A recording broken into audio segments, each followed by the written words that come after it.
Welcome to The Source, where we combine the headlines with in-depth conversations with the newsmakers themselves.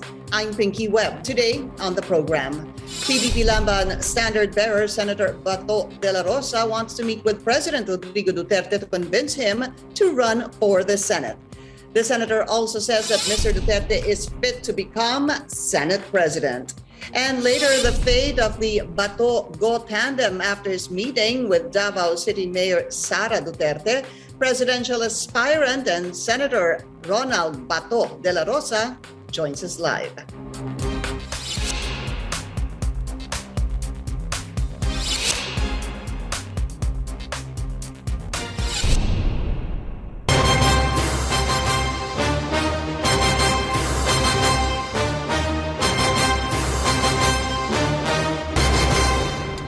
The PDP-Laban Kusi wing is determined to convince President Rodrigo Duterte to give the 2022 senatorial race a shot. This time, the party standard bearer will also meet with the chief executive to convince him to run. But for the PDP-Laban Pimentel group, Mr. Duterte running for the Senate is an act of desperation and based on personality politics. Let's go straight to the source of the story. We have presidential aspirant and Senator Ronald Bato dela Rosa. Senator Bato, welcome to The Source. This is Pinky, sir. Maraming salamat po sa inyong oras. Good morning, Pinky, at sa ating mga televiewers. Magandang umaga po sa ating lahat. Good morning to you, sir. So you want to meet with President Rodrigo Duterte, sir. Meron na ho bang date for this? Have you reached out to him or to his office to set this meeting with him? So far, wala pa, Pinky, no? But before November 15, sigurado ako mag-uusap kami para mapag-usapan yung aming strategy kung paano gawin ito. Okay, what is really the agenda, Senator Bato? Why do you want to meet with the President? Ano hong gusto niyong sabihin at alamin sa kanya? Lahat na, Pinky, no? Tungkol about running, about the campaign, everything pag-usapan namin dapat. Okay, but ano ho siguro would be priority? Yun po bang, would you want the President to reconsider running for Vice President, or would you want President Rodrigo Duterte, you want to push him and convince him to run for the Senate? Ano ho kaya dun sa dalawang mas matimbang? Depende sa kanya kung anong gugustuhin niya, pero based on the declarations coming from our party president, no, Secretary Kusi, he intimated na we are going to convince President Duterte to run as a senator this coming election. So I am fully supportive of that, at alam ko pag siya'y nanalo bilang senador ay malaking chance na pwede natin siya gawing Senate President, and that would be a very good development sa ating Senado. But what would be your priority personally? I understand, of course, sabi nga ni Secretary Pusi, sir, I had him last week, sabi niya, they really want to convince the President to run for the Senate. Pero kung kayo po ang tatanungin ko, mas gusto niyo ho ba magpalit yung kanyang, for him to change his mind and run for Vice President, o mas gugustuhin niyo po bang tumakbo na lang talaga siya sa Senado? I don't want to be misconstrued as self-serving, no? Pag sinabi ko na gustuhin kong tumakbo siya bilang senador para to secure my place dito sa being the standard bearer. Kung sabihin ko naman na ipupus ko siya na tumakbo bilang Vice President, meaning aakyat si Senator Bongo at si Vice President, President Duterte ang magiging Vice President, then baka sabihin niyo na naduduwag ako sa labanan na ito, umaatras ako. So, basta sabi ko sa inyo, whatever is the decision of our good President is I will abide by.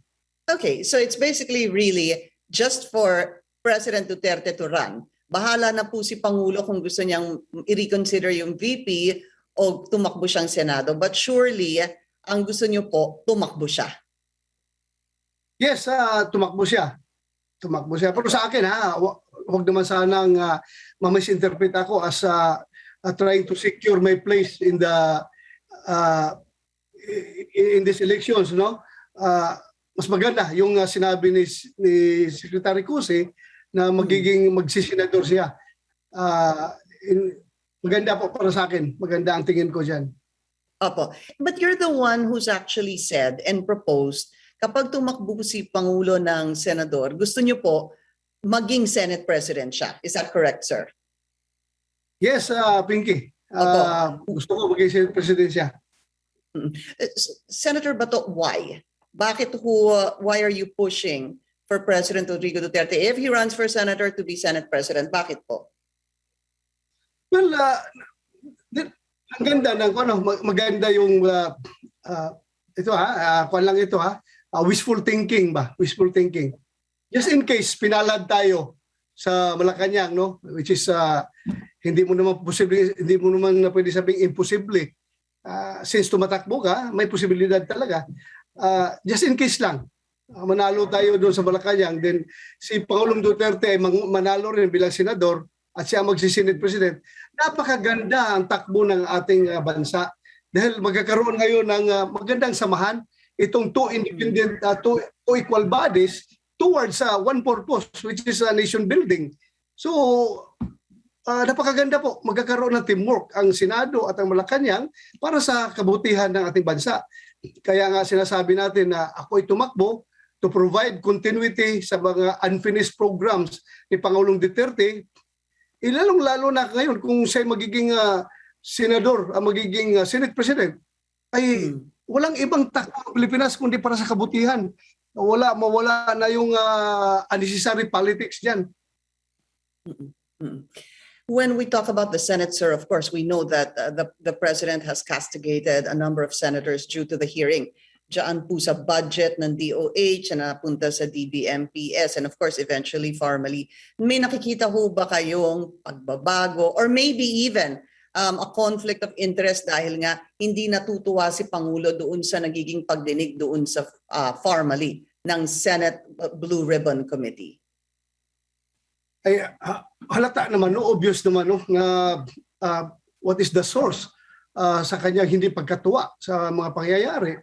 And I don't have to elaborate, Pinky, no, dahil very uncomfortable for me being a member of the Senate na doon ako kakampi ngayon sa Malacanang.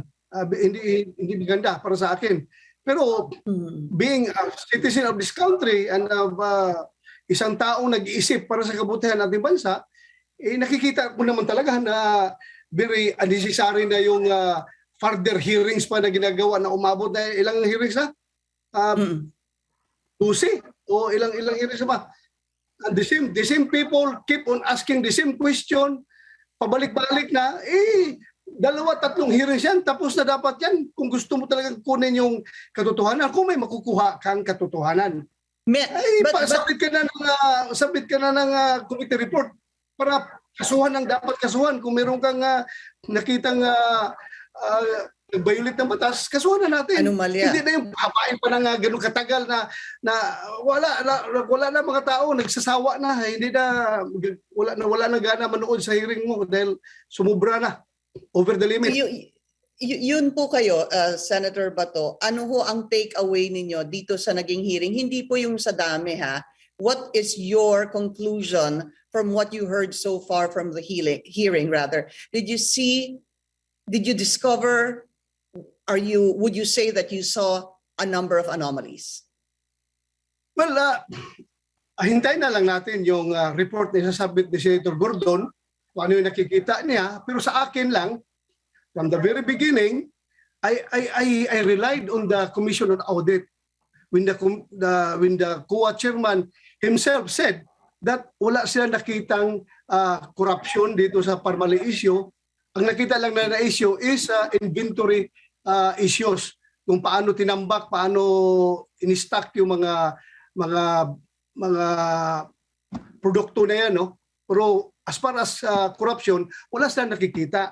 So, Bakit mas magaling pa ba, may mas magaling pa ba sa kuha sa pagtingin sa graft and corrupt practices diyan na ginagawa kung meron man sa ating executive branch? So doon would ako, you say, naniniwala ko sa kuha. nandun ka, Pero did you say nandun po kayo sa COA? Hindi ko pinapangunahan, ha? Hindi ko pinapangunahan kung may makita man yung committee ni Senator Gordo na kamalian, then by all means, sabi ko nga, submit the committee report, then file kagad ang mga kaso. So kulang kaso diyan sa mga involved na kung meron man.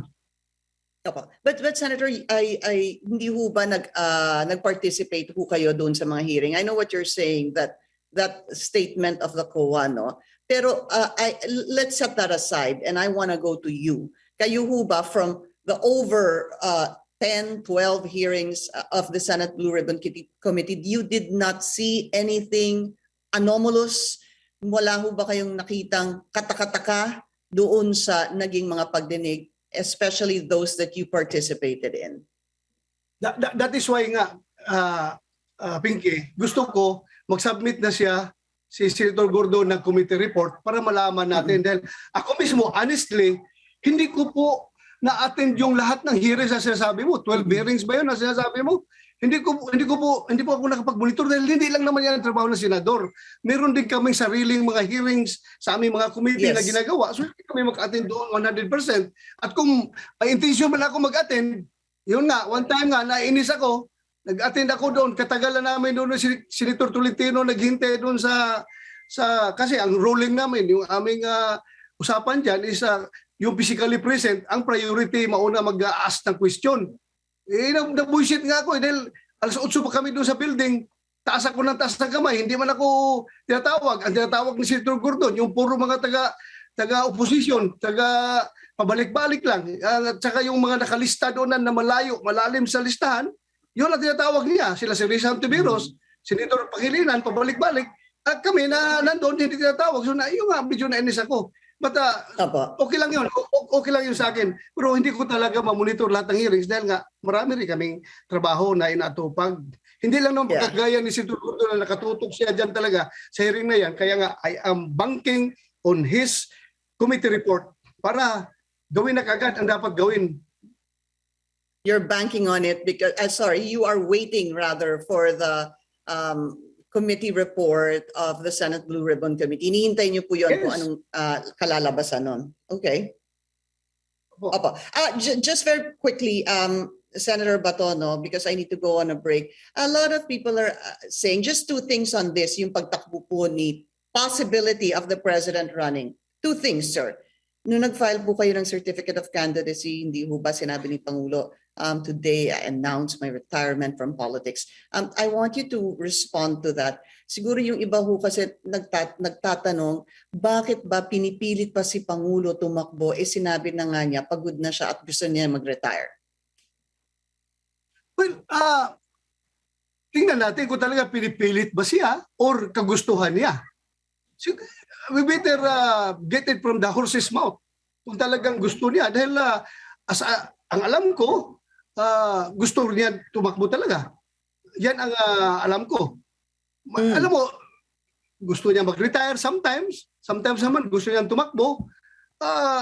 Let's leave him sa kanyang choice kung ano talagang gusto niya. Pero huwag natin sabihin na pinipilit natin na tumakbo si Pangulong Duterte para lumakas yung line-up ng PDP-Laban. Ay, bakit? Wala ba kayong tiwala dyan sa mga tumatakbo na mga sa Senate slate namin? Puro man yan mga achievers. Ang daming tumatakbo dyan na puro magagandang record. Look at Senator Villar. Si Secretary Villar. Ang ganda ng mga ginagawa niya. Ang dami po naming mga senador dyan na magagaling. Kahit wala si President Duterte, they will win through their own merits. And you're saying that kayo po, kung kayo ang tatanungin, ang inyong paniniwala personally is that the president would still rather be in politics than retire. Yes, yan ang tingin ko sa kanya dahil parang workaholic na ito si President Duterte. Gusto niya hanggang mamatay siya, nasa trabaho siya dahil ayaw niya yung idle moments niya na useless. na walang ginagawa. So habang buhay pa siya, Okay. gusto niya i-dedicate yung kanyang remaining life sa pagsiservisyo ng ating bansa. Alright. Senator Bato, we'll be taking a short break coming up. Pag-uusapan po natin yung inyong meeting with Mayor Sara Duterte. Senator Ronald Bato de la Rosa will still be with us. Please stay tuned.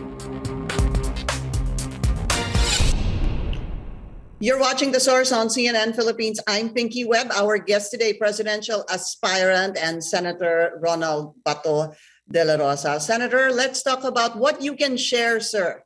Tell us what you can share about your meeting with Mayor Sara Duterte Carpio. Well, Karen, yun, Pinky, sorry, yun lang, ni-remind ko lang siya talaga na malapit na yung November 15, should he change her mind, ay gawin na niyang maaga-aga. Yan yung advice ko sa kanya.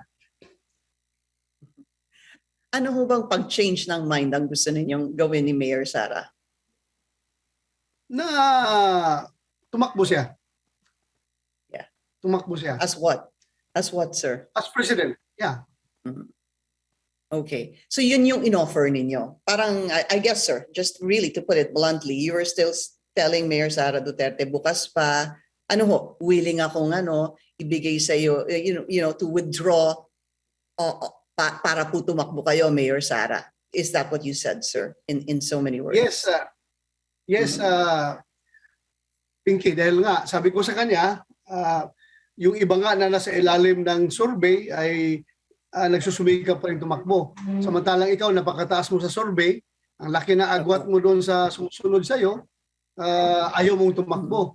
So I just give her my piece of advice. You reminded her. Sir, ano pong sinagot niya sa'yo, or what was her body language when you were saying those words to her?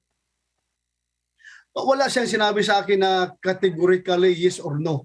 Pero nakikita ko sa kanya mga mata na may hope pa na posibleng mag-challenge, mag-change.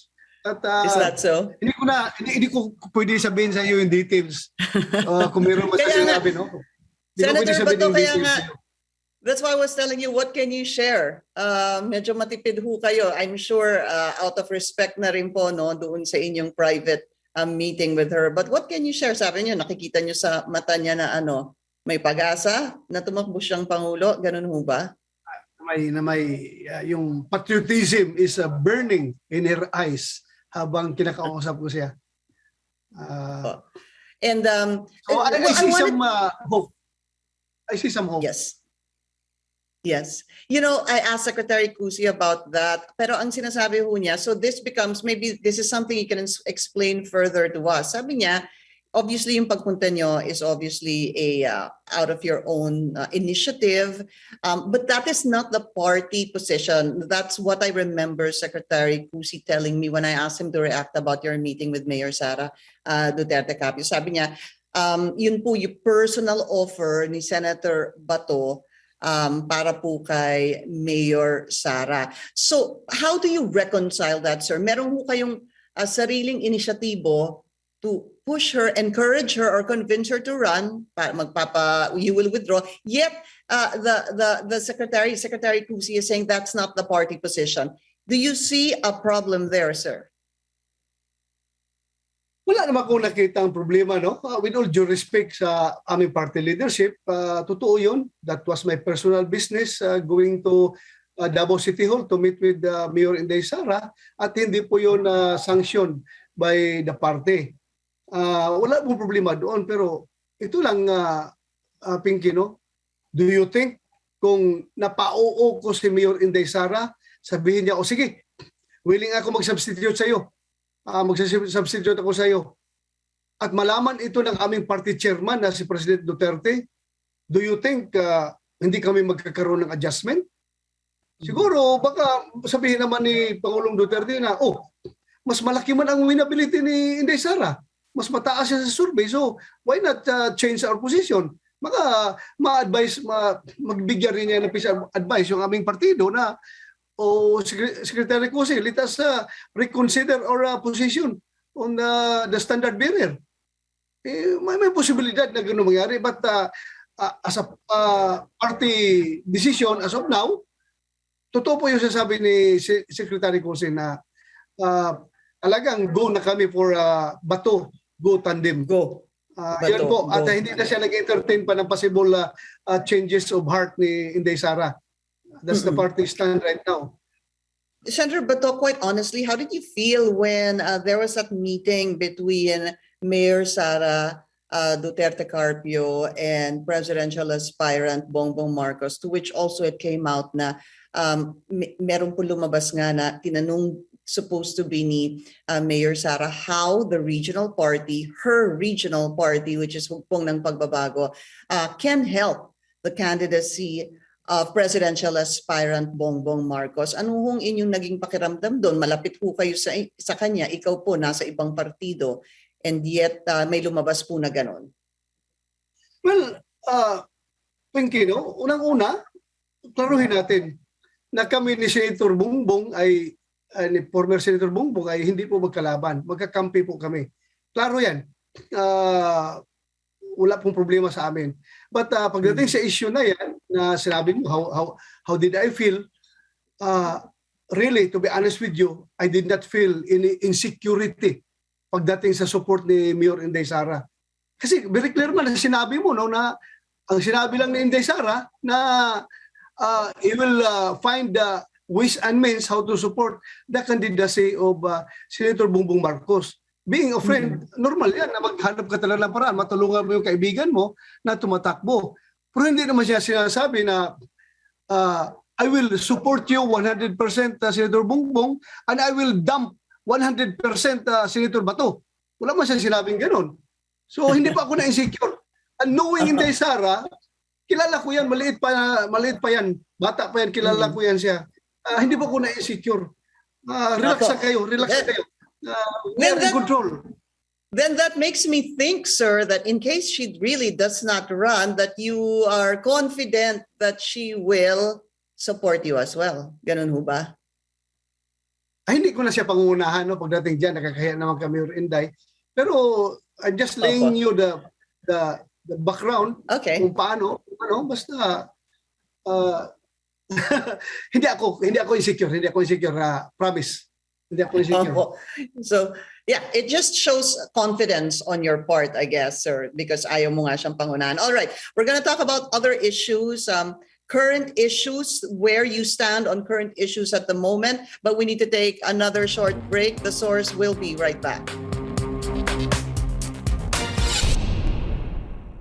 You're watching The Source on CNN Philippines. I'm Pinky Webb. Our guest today, presidential aspirant and Senator Ronald Bato dela Rosa. Sir, I know that when it comes to debates for the presidential candidates, sinabi niyo na po ready kayo dyan. Ang tanong ko po sa inyo, sakaling matuloy po dito po sa present crop of presidential candidates, sino po sa palagay ninyo ang pinaka posibleng maging matinding at kadebate sa mga tumatakbo sa pagkapangulo? Well, sila lahat, no? Pinky, puro magagaling yan. Hindi naman tatakbo ang Pangulo kung hindi yan magagaling at wala yang hindi yan naghahanda. Siguro sa aming 6 na tumakbo, ako lang ang pinaka-least prepared na tumakbo dahil nga last minute na ako tumakbo, di ba? Pero sila yan, naghanda na yan, alam ko. And pagdating sa debate, sigurado akong prepared yan sila. Like for example, sabihin mo, baka sabihin ninyo na weakest na kadebate si Senator Manny Pacquiao dahil nga pag binabasehan natin palagi yung educational attainment ng tao. Pero hindi mo ba alam na napakataas ng IQ ni Senator Pacquiao? Napakagaling po niyan. Hindi po yan basta-basta matatalo sa debate. Trust me, pag nandiyan sa debate si Senator Pacquiao, marami ang ilalampaso dyan. Mataas ang IQ niyan. Siguro lang, pagtatawanan natin yung minsan yung pagtatawanan ng iba, yung kanyang English, pero English is just a language. Hindi po yan measure ng katalinuhan ng tao. Ang katalinuhan ng tao ay nami-measure sa IQ. And trust me, Senator Pacquiao has a very high IQ. Opo. A current issue, sir. I wanted to get your stand on the fuel prices because do you suggest, are you supportive of suspending the excise tax on fuel prices for now or at least for the next couple of months para po makahinga naman? Hindi lang po yung mga drivers, public utility vehicles, but the public also in general. Alam naman po natin ang domino effect ng pagtaas ng presyo ng gasolina. Well, Karen, I am ano yung ikakabuti ng ating mga mamamayan, lalong-lalo na yung mahirap, nandun po ako. Kung susuportahan ko yan. Pero hindi rin pwede natin na totally disregard naman yung punto ng Department of Finance. Kasi sabi ng Department of Finance, maganda sana yan, pero itong sa panahon ng pandemic, kailangan rin natin ng revenues. Kailangan rin natin ng taxes, revenues coming from taxes. Dahil nga, we are fighting pandemic at ang ating source lang ng funds in fighting this pandemic is through our revenues. At malaki pong revenue nagagaling dyan sa excise tax. Right. So what is it, sir? Basically, you say you need to study this further to look into the possible effects kung isuspend ang excise taxes. Is that what you mean, sir? Yes, pag-aralan natin ang husto kung ano talagang yung pros and cons at sa anong mas lalabas na mas magandang desisyon. Hindi po tayo ura-urada magsabi na iyan na dahil mayroong magic na magagawa yan sa ating mga taong bayan. Pero yun naman din, masakripisyo yung ating COVID response dahil wala tayong pera na magastos sa response natin sa COVID. So, pag-aralan dapat yan.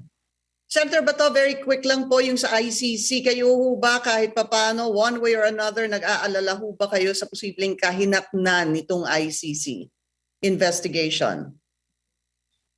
Well, normal yan, Karen, no? If you Sir, are, this is Pinky. Ha? Ay, sorry. Pinky, sir. Sorry, Pinky. Sorry, Pinky. Sorry talaga. It's okay, sir. No problem. Nagalit na si Mrs. dahil nakailan na daw ako. Sorry. Pinky. Opo. Nag-aalala ho ba kayo? Kunti nag-aalala. Problema man talaga yan. Kung tutusin, palangan sabihin kung hindi problema yan. Problema talaga yan, pero I am ready. I am ready, Pinky. Okay. No doubt about it. I am ready. Opo. Senator, we've run out of time. Maraming salamat po sa inyong oras and take care of yourself, sir. Pati na rin si Mrs. nakatabi ninyo. Maraming salamat po kay Presidential Aspirant and Senator Ronald Bato de la Rosa. Thank you, sir.